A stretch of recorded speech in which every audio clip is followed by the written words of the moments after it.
Hi guys, my name is Dion Greg Reyes. I'm an insurance agent and unit manager here at AIA Philippines. You know probably the company as Philam Life. And today I'm excited to share with you ang aming pinakamurang life insurance plan called Guardian. No, it's the traditional product, wala siyang investments, no. And if you're someone na looking na low end, medyo mura, in very straightforward na plan, no, this is for you. So before nagkaroon itong Guardian plan ng variant, ang Guardian 65, Guardian 5, and right now what we have no, is Guardian 1, at least at this point or as of speaking. Now, Guardian 65 means you're going to pay for the, you're covered for the plan until age 65, Guardian 5 for 5 years, and Guardian 1 for 1 year, or renewable siya yearly. Yun yung variant before. Currently, that's no longer available. So what we have now is Guardian 1 and ito ang i-discuss ko sa inyo. Ano nga bang meron dito no sa Guardian 1 or Guardian Term Insurance no versus dun sa VUL, sa whole life no? Ano pinagkaiba niya? Let's dig in. Alright, this is Guardian 1. As I mentioned kanina, very straightforward. No, we are pleased to present to you no, this proposal called Guardian 1. It's a protection plan.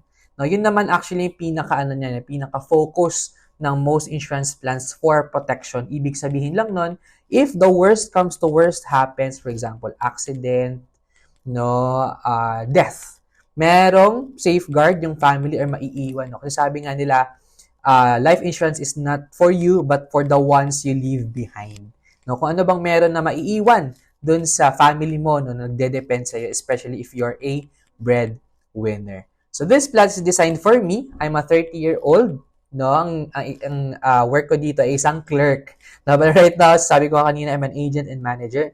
So just palagay lang natin, no, I'm a office worker, I'm a clerk, and then 30 years old. Yan yung assumptions ng plan na ito. No? So it might be different. No? The premiums will change no, depending on the birthday, on the gender, on the medical conditions or medical history, and then the occupation. No, kasi mas mahal siya if hindi normal yung occupation. For example, may occupational risk or meron ng medical history. No, pwede kasing ma-decline or hindi talaga no ay ma-postpone or maging rated yung policies. No, but I'll reserve that discussion for another video. But this time, no, ano nga bang meron dito sa Guardian 1? So for this plan, no, nilagay ko dito lahat ng mga possible na magagandang riders of this plan. So, term insurance, by the way, is a form of traditional life insurance na walang investments. I think I mentioned this earlier. Now, the one with investments are those that is a VUL or variable universal life. Now, others call it variable unit link. I think it's the same lang. This one is traditional in the term insurance. Term meaning covered ka for a specific term. No, in this regard, you're covered for 1 year. Dati, as I mentioned, meron kaming Guardian 5, Guardian 65, but that was already phased out. So what we have now is Guardian 1. Now, meron din tayong traditional product or plans na whole life. So for example, you're going to pay for it in 10 years, 20 years, and covered ka na until age 100. That's also without investment kasi nga traditional.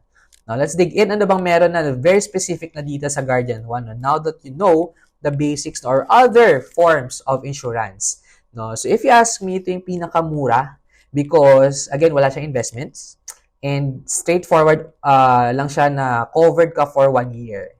So you since renewable siya for 1 year only, no, you can choose not to renew next year but I suggest na mag-renew pa din kasi ito naman this plan has guaranteed protection of 1 million for at least for this policy, no. Renewable without evidence of insurability until age 85. Since renewable yearly siya and may factor yung age natin, no, may factor yung age natin, nag-i-increase yung premiums, no, or yung ating binabayaran on an annual basis. So for this specific proposal no, na generate ko for myself, 30-year-old clerk no, in this proposal, so we have the following benefits no, or riders. These riders are optional, pwedeng tanggalin. So if ever, mamaya i-customize natin, magkano kaya if tatanggalin yung ganitong riders, etc. So, Guardian 1, let's go now to the table. No? Let's focus ourselves here in this table. para makita natin yung I'm sorry. Para makita natin yung pinaka-meat talaga ng policy. So this Guardian 1, the coverage is 1 million. Premium natin na basic is 3,260. Good for 1 year na yon. This is the basic, no? Hindi pwede itong tanggalin. So this 1 million will be paid out to the beneficiaries if the insured, for example, ako kasi akong insured dito, will die, no? Or mamatay na ako as the insured. In your case, if you are the insured, ikaw yung mamatay din. No, this only covers the insured. Wala pong dependents dito, no? So individual kasi yung policies natin. Accident and health or A&H, no, 1 million pesos. It covers 3, no? Accidental death, dismemberment, and total and permanent disability. That's only for 2,170 pesos. No, yung 1 million na yan, it will be paid out as a living benefit, meaning kung buhay ka pa. No? Number 1, again, accidental death. So if the death is due to accident, you will receive 1 million from this coverage and another 1 million from the life insurance, or total of 2 million pesos kasi the death is due to accident. No, that's your number 1 coverage under this A&H. Number 2, disability. No, total and permanent disability. No, for a disability to be total and permanent, you can no longer, I can no longer, perform 3 out of 6, no, of our daily activities. For example, hindi na ako makapag-toilet, makabihes, makakain, makalakad. No, we have a list for that, yung 6 na daily activities natin. If 3 doon, out of the 6, no, are yes ka na hindi ka na makagalaw or hindi mo na ma-perform, for at least 6 months, no, we'll pay out itong 1 million because that only means your disability is already total and permanent. Alright? So again, accidental death, and we have total and permanent disability. The last one is dismemberment. For example, aksidente ka, no, and you lost an arm or a leg. No, for example, bibili lang ako sa 7-Eleven, bibili ako ng siopaw, no, and then bigla lang ako nabangga ng sasakyan. No, in the middle of the night. So, I lost an arm or I lost a leg. Depending on what body part ang nawala, you will receive that amount. So, for example, you lost both legs, or since ako dito yung covered, no, I lost both legs, so I will receive the entire 1 million. Kung isang leg lang yun, that's 50%. If I lost a finger, may certain percentage din doon. If I lost a vision, may certain percentage din doon. So, that's the scenario for accident and health, no? Example lang, the same scenario kanina yung sabi ko na bibili lang ako 7-Eleven and you could end up kasi differently, daming scenarios na pwede. No, again, 1, bumili lang ako dapat sa 7-Eleven, namatay ako. That's scenario number 1. Payout will be 1 million due to the accidental death, and then another 1 million for the life insurance. Scenario number 2, disability, total and permanent disability, no? Hindi na makapag-perform ng daily activities for 6 months, 1 million. Or, yun nga, dismemberment na wala ng body part due to an accident, percentage of the 1 million or the entire 1 million. No, depende, no, kung anong body part, yung na-dismember or yung hindi mo na magamit. Alright? So, ano ba yung under, no, ng A&H na medical reimbursement or MR? That's 100,000.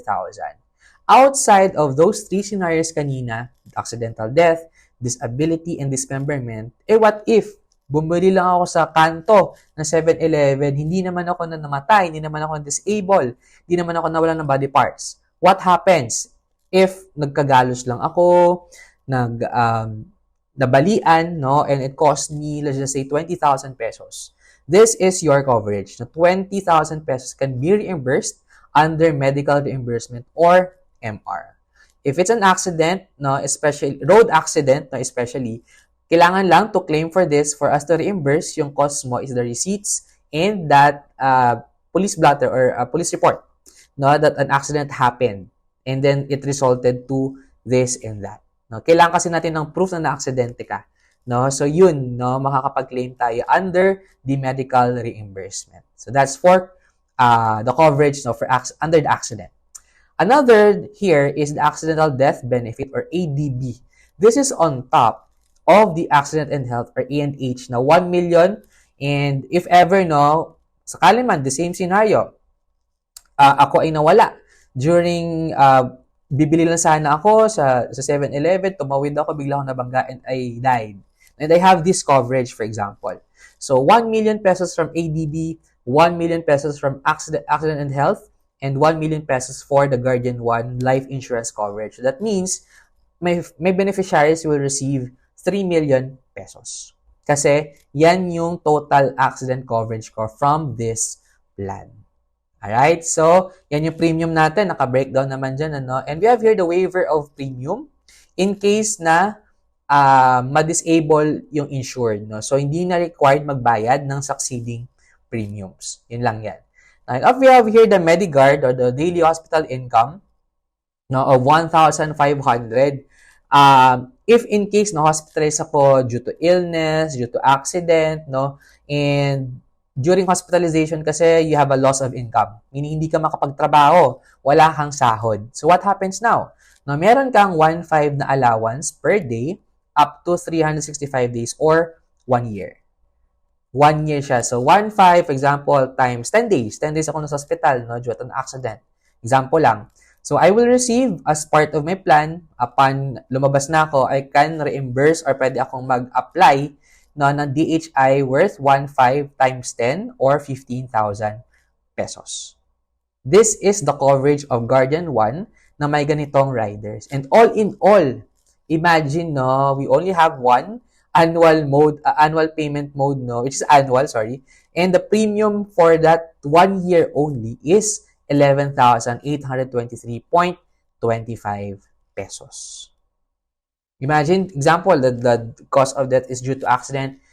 Ang 11,800 mo kapalit for your family is 11,000 is 3 million, no, when you only paid out 11,800. Now, there's a question, no, na normally tinatanong, mako-cover ba ako agad dyan once I apply? Yes po. Now, especially for accident, wala po tayong waiting period. For hospital-related na mga claims, we have to wait for 30 days. Ganon siya.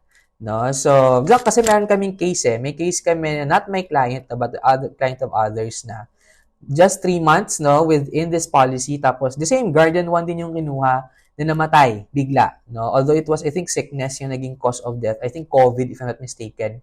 No? The beneficiaries got the 1 million pesos as death benefit. Kasi yung 1 million pesos naman na yan is could be no any cause of death naman. It will just be no magma-matter itong mga ibang riders natin if the cause of death is due to an accident. Okay. So how will it be different no for the rest or the following years? 'Di ba? So meron tayong sabi ko nga kanina no, we have here a table. Paano next year? Magmamahal ba siya? Yes po, magmamahal dahil po sa age ninyo. But it will not be very expensive no, or more expensive. If you notice, no, 11,123 for this year. By next year, year 2, anong dinagdag lang? 40 pesos. And then, on year 3, 11,900. Year 4, 11,900 pa din. Year 5, 12,000. No? Since yearly siya renewable, the premiums also increase yearly.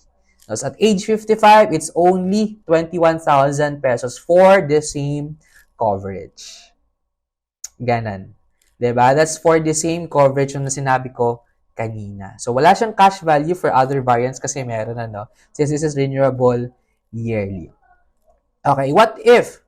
What if paano natin, i-customize? So, what if, for example, ayoko na accidental death benefit, no? So since naka-table naman dito no yung ating riders and versus the premium. So 11,800 bawasan niyo lang ng 1,350. Yan yung maging premiums ninyo. Again kasi ito ay optional.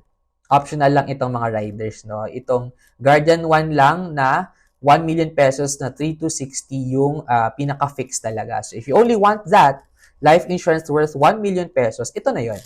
No, 3,260 lang yung babayaran ninyo for a 30-year-old. No, again, magbabago siya no if birthday, depende sa birthday, gender, occupation, health conditions, or medical history.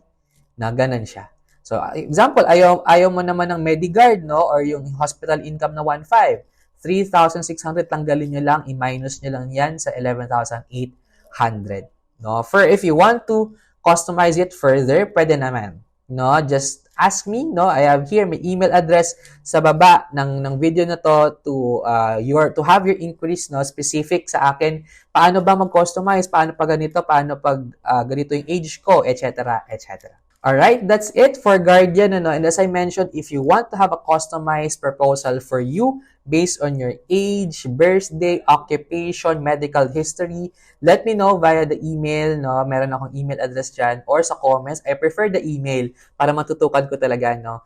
And that's it for now. No? If you're interested to get this Guardian term plan, I'll be your agent and advisor. Thank you.